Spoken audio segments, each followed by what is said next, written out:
અમદાવાદ શહેરમાં નવરાત્રિના આગમન પૂર્વે પ્રીમિયમ મંડળી ગરબા અંગે મોટી જાહેરાત કરવામાં આવી રહી છે. મોરપીંછ પ્રસ્તુત શુભ મંડળી દ્વારા આયોજિત આ વિશિષ્ટ ગરબા 22મી સપ્ટેમ્બરથી 2 ઓક્ટોબર 2025 દરમિયાન Floret party plot Sardar Patel ring road Ognaj યોજાશે. ગરબા પ્રત્યેનો યુવાઓનો વધતો ઉત્સાહ અને પરંપરાગત લોક સંગીતને આધુનિક રંગ આપવા માટે શુભ મંડળી પોતાની આગવી ઓળખ ઊભી કરી ચૂકી છે. ત્યારે ગોપાલ ભરવાડ, દેવરાજ ગઢવી ગીર, કૌશિક ભરવાડ, પર્થદાન ગઢવી, સુહારી શાહ અને લકી મીર જેવા પ્રતિભાશાળી કલાકારો તેમના સંગીત અને સ્વરોથી આ નવરાત્રિને યાદગાર બનાવશે. ગરબા પૂર્વે મીડિયા મિત્રો માટે ખાસ પ્રી એનાઉન્સમેન્ટ પ્રેસ કોન્ફરન્સનું આયોજન કરવામાં આવ્યું હતું. આ પ્રસંગે વિશાલ મીર, પર્થ ગામરાવ, વેદાંશ શર્મા, ભવ્ય લોધિયા, ભાવેશ ખોડિયાર તથા સચિન સિંધા ઉપસ્થિત રહીને મીડિયા સાથે આ ભવ્ય ગરબા વિશે માહિતી આપવામાં આવી હતી. આ પ્રસંગે આયોજક વિશાલ મીર દ્વારા જણાવવામાં આવ્યું હતું કે શુભ મંડળી દ્વારા આ વર્ષે પરંપરા,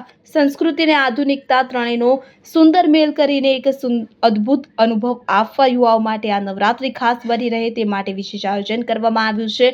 આ વર્ષે અમદાવાદના પ્રીમિયમ ગરબા અનુભવ માટે શુભ મંડળી સંગીત, પરંપરા અને સાંસ્કૃતિક ભાવનાનું અનોખું સંયોજન રજૂ કરવા તત્પર છે.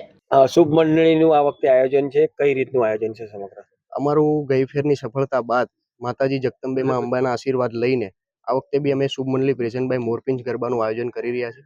આ વખતે અમે અમદાવાદની પબ્લિકને કંઈક અલગ અને નવું એટલે મોરપીંછની થીમ આપી રહ્યા છે. પ્લસ 9 થી 12 ઓર્કેસ્ટ્રા સાથે અને 12 વાગ્યા પછી મંડળી ગરબા જે અમદાવાદની પબ્લિકે દિલથી સ્વીકાર્યો છે એ અમે આપી રહ્યા. ખાસ કરીને કલાકારોની વાત કરીએ, કયા કયા કલાકાર? અમારે ત્યાં પહેલા દિવસે પાર્થભાઈ ગઢવી છે, બીજા દિવસે બી પાર્થભાઈ ગઢવી છે, ત્રીજા દિવસે દેવરાજભાઈ ગઢવી છે, ચોથા દિવસે સુહાનીબેન શાહ છે, પાંચમા દિવસે દેવરાજભાઈ ગઢવી છે, છઠ્ઠા દિવસે ગોપાલભાઈ ભરવાડ છે, સાતમા દિવસે કૌશિકભાઈ એવા કપડા મેચિંગવાળા ફેમસ સિંગર ગુજરાતી કૌશિકભાઈ ભરવાડ છે, આઠમા દિવસે સુહાનીબેન શાહ છે અને નવમું અને 10મા દિવસે લક્કીભાઈ મીર છે. ખાસ કરીને સેફટી અને પાસની કિંમત શું છે?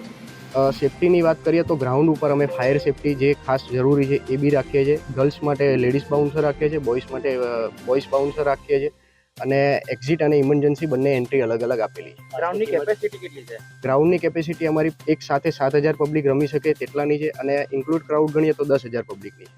પાસીસનો રેટ શું છે અને ક્યાંથી બાય કરી? પાસીસનો અમારો સિંગલ પાસનો રેટ છે 700 રૂપિયા, કપલ પાસનો રેટ છે 1200 રૂપિયા અને ગ્રુપ એન્ડ 10નો પાસનો રેટ છે 5,000 રૂપિયા. અમે ઓનલાઈન જો પબ્લિકને જોતો હોય તો બુક માય શોમાંથી પરચેસ કરી શકશે અને ઓફલાઈન જોતો હોય તો અમારી બોક્સ ઓફિસ કાં તો અમારા નંબરમાં સંપર્ક કરીને મેળવી શકશે. ઓકે.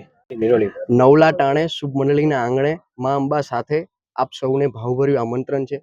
આ વર્ષે અમે શુભ મંડળી ગરબામાં મોરપીંછની અલગ થીમ કરી રહ્યા છે. તમે જોયું હશે કે ઘણા બધા ગરબાની અંદર આટલા બધા વર્ષોમાં કે ફ્લાવરોનું ડેકોરેટ બધે થાય છે, અલગ અલગ થીમના ડેકોરેટ થાય છે, પણ મોરપીંછની થીમ ઉપર અને મોરની થીમ ઉપર હજુ સુધી ડેકોરેટ કોઈ જગ્યાએ થયું નથી. તો અમે શુભ મંડળીમાં આ વખતે મોરપીંછનું આખું અલગ જ અને યુનિક ડેકોરેટ આપીએ છીએ અને અમે અહીંયા ગ્રાઉન્ડ ઉપર જ તે મંડળી ગરબાનો જે કોન્સેપ્ટ છે એ રાતે 12 વાગ્યા પછી થાય છે. એટલે પબ્લિક જે થાકેલી હોય છે એને બેસીને પ્રોપર ફ્રૂટ પ્રોવાઈડ કરી શકે એટલા માટે ગ્રાઉન્ડ ઉપર જ 200 જણાનું સિટિંગ એરેન્જમેન્ટ ફ્રૂટ પ્રોવાઈડ કરી શકે એવી સગવડ કરીએ છીએ. ओके. इस बार हमने मोरपींछ शुभ मंडली बाय मोरपींछ किया हुआ है और इस बार हमारा बहुत भव्य और बड़ा कार्यक्रम है. हमने इस बार पार्किंग की व्यवस्था हमारी डबल है, पिछली बार से अच्छी है और हमने फूड कोर्ट की व्यवस्था इस बार इतनी रखी है कि 200-300 जन आराम से सीटिंग करके बैठ के देख सके, गरबा और रेस्ट कर सके. और इस बार हमारा फायर सेफ्टी और फूड कोर्ट और सब इस बार हमारा अलग और बड़ा है. अब कितने साल से आयो? ये हमारा सेकेंड ईयर है. इससे पहले हमने फर्स्ट गई साल हमने किया था. कुछ करता रहेगा, काय बोल रेडी? चलो. रुस्तम शेख સાથે CN24 ન્યૂઝ અમદાવાદ. હવે જુઓ દેશ દુનિયાની તમામ ખબરો તમારી આંગળીના ટેરવે. ઉઠાવો મોબાઈલ અને Google Play Store પરથી ડાઉનલોડ કરો અમારી CN24 ન્યૂઝ મોબાઈલ એપ.